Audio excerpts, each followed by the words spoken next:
Hello friends, कैसे हैं आप लोग? होप आप लोग भी अच्छे होंगे। लास्ट टाइम हमने लाइव लेक्चर में पूरे एचडीए के डाउट सॉल्व कर लिए थे। अब एक कमेंट में मेरे को नया टॉपिक आया कि सर ये टॉपिक का इंपॉर्टेंस चाहिए। तो नया टॉपिक है आयोनिक इक्विलिब्रियम का इंपॉर्टेंस दे रहा हूँ। इस इंपॉर्टेंस को आप पढ़ लेना। आपको अगर नहीं आएगा सॉल्व करने के लिए तो मैं नेक्स्ट लाइव लेक्चर ले लूंगा ताकि आपके आयोनिक के भी सारे डाउट क्लियर हो जाए। तो उसके बाद अगर आपको कोई और टॉपिक चाहिए रहेगा तो वो टॉपिक मेरे को कमेंट करना, मैं उस टॉपिक का भी इंपॉर्टेंस दे दूंगा। तो चालू करें इंपॉर्टेंस आयोनिक का। तो we are starting with ionic importance, please ध्यान देना। 1 मार्क क्वेश्चन है, 1 मार्क का क्वेश्चन है। डिफाइन है। डिफाइन क्या होगा? पहला है पीएच, पीएच को कैसे डिफाइन करते हैं। सेकेंड है पीओएच, पीओएच को कैसे डिफाइन करते हैं। फिर आपको आएगा explain Bronsted Lowry theory, explain acid of Bronsted Lowry theory, या तो explain base of Bronsted Lowry theory, ये हो गया। फिर आएगा आपका ली चैटिलियर प्रिंसिपल, ली चैटिलियर प्रिंसिपल हो गया। ये सारे 1 मार्क के लिए है। आपको और भी बहुत सारे डिफाइन पढ़ सकते हैं आप, लेकिन 1 मार्क के लिए इतने डिफाइन बहुत हो गया आयोनिक के लिए। अब आते हैं हम लोग 2 मार्क के लिए। 2 मार्क के लिए क्वेश्चन कैसे आएंगे आयोनिक के, ध्यान से देखना।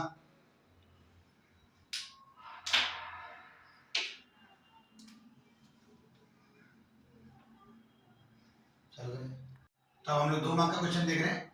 2 मार्क क्वेश्चन है।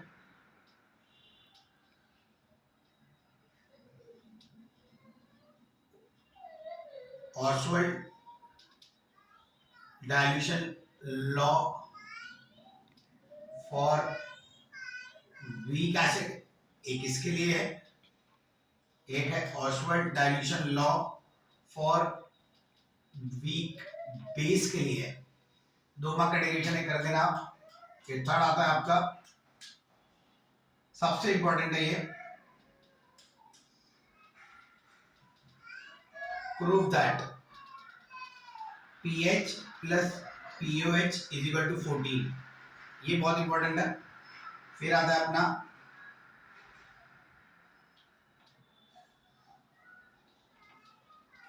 Explain Arrhenius theory, explain Lewis acid base theory, कोई भी एक आ सकता है आपको। छठा है एक्सप्लेन ब्रॉन्स्टेड का पूरा थ्योरी। यहाँ पे मैंने आपको 1 मार्क के लिए बताया था, यहाँ पे पूरा आपको करना है। Bronsted Lowry acid base theory, ये हो गए। फिर आएगा आपका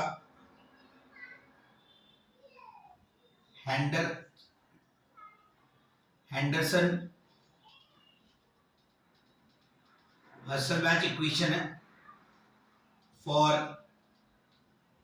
एसिडिक सॉल्यूशन, और आता है Anderson Hasselbalch equation for basic solution. ये 2 मार्क के लिए और भी है, ध्यान से देखना। 9th आएगा आपका ionic product of water explain करना है, ये आप बताइए क्या होता है। फिर एप्लीकेशन आते हैं अंडरसन हर्सलबैच इक्वेशन के, मतलब एप्लीकेशन फॉर बफर सॉल्यूशन। आप 1 मार्क के लिए आपको, या 1 मार्क के लिए आपको बफर सॉल्यूशन आ सकता है डिफाइन करने के लिए, या तो 2 मार्क के उसके सारे एप्लीकेशन आपको दिया है, मेडिसिन है, इंडस्ट्रीज में कहाँ कहाँ पे, तो वहां पे आपको एप्लीकेशन एक पॉइंट लिखना है उसके बारे में।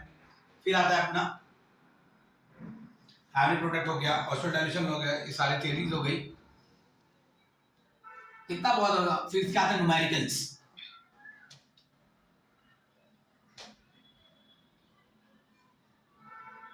न्यूमेरिकल है आपके, इसके ऊपर ध्यान देना। एक फॉर्मूला है, उसके सारे फॉर्मूला बता देता हूं मैं आपको,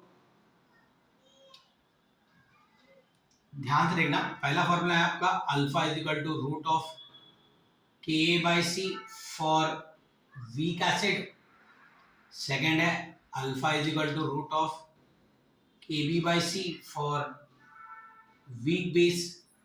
थर्ड न्यूमेरिकल जो है आपको आ ही सकता है, ये पीएच वाला जो फॉर्मूला था, एक pH plus pOH is equal to 14 होता है, इसके ऊपर न्यूमेरिकल है, इसके ऊपर पीएच कैसे ढूंढते हैं, तो पीएच ढूंढते हैं negative logarithm to the base 10 of H plus ion present in solution, और पीओएच ढूंढते हैं minus log to the base 10 of OH minus ion concentration of solution. एक आपका एंडरसन हसलबैच इसका इक्वेशन है, इनके भी न्यूमेरिकल्स है। यहाँ पे एंडरसन हसलबैच इक्वेशन जो आपका बफर सॉल्यूशन बोलते हैं, यहाँ पे बफर सॉल्यूशन का for acidic buffer and basic buffer, तो इनके ऊपर न्यूमेरिकल्स आते हैं 2 मार्क के लिए। ध्यान से देखना, सारी चीजें न्यूमेरिकल्स लिख दी मैंने आपके लिए।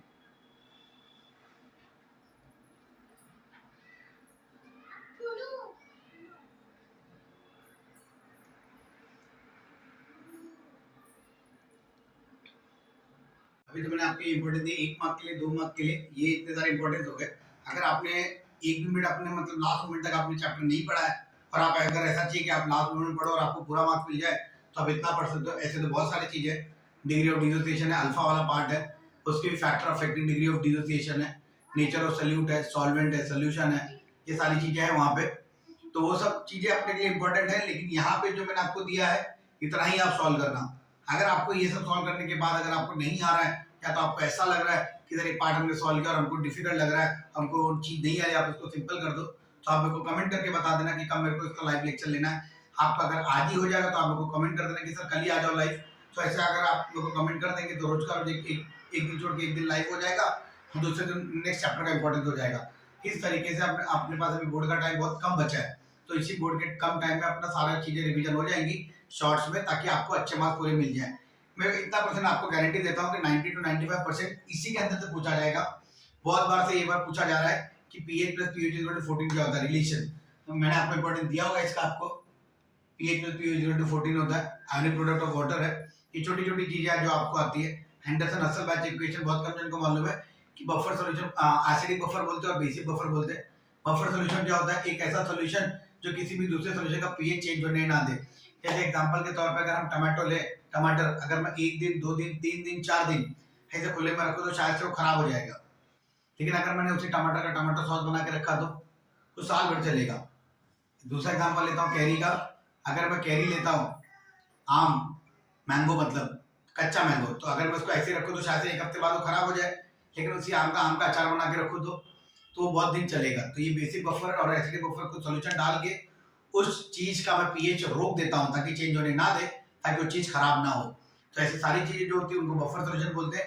ये दिया था अपने को एंडरसन हसलबैच ने, इसलिए इक्वेशन का नाम है एंडरसन हसलबैच इक्वेशन।